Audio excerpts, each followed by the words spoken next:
So இன்னைக்கு STI வராமல் இருக்கணும்னா அதோட ப்ரிவென்ஷன் மெத்தட்னா நீங்கள் என்ன சார் சொல்லுங்கள்? நான் வந்து மோனோகேமஸாக இருக்கணும் அப்படின்னு தான் ஃபஸ்ட்டு சொல்லுவேன். பட் ஆனால் I am not the one who is going to judge. நீ இப்படி தான் இருக்கணும்னு நான் சொல்ல முடியாது. We have options like PrEP, pre exposure prophylaxis, post exposure prophylaxis.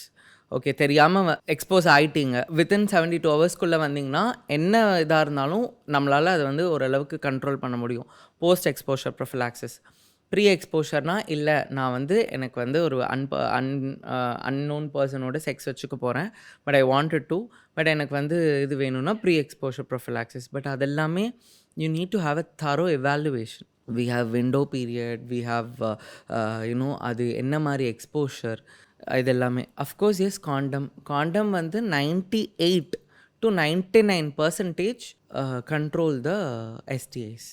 But some சிஃபிலிஸ்லாம் வந்து ஸ்கின் டு ஸ்கின் கான்டாக்ட்ஸ் வரும், ஹெர்பீஸ் வரும், இதெல்லாமே ஸ்கின் டு ஸ்கின் கான்டாக்ட்ஸ்.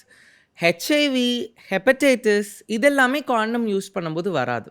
அதுவும் 99% வராது. ஓகே, மீதி அந்த 1% rare. Yes, that is unexceptional. நம்ம எதுவும் பண்ண முடியாது.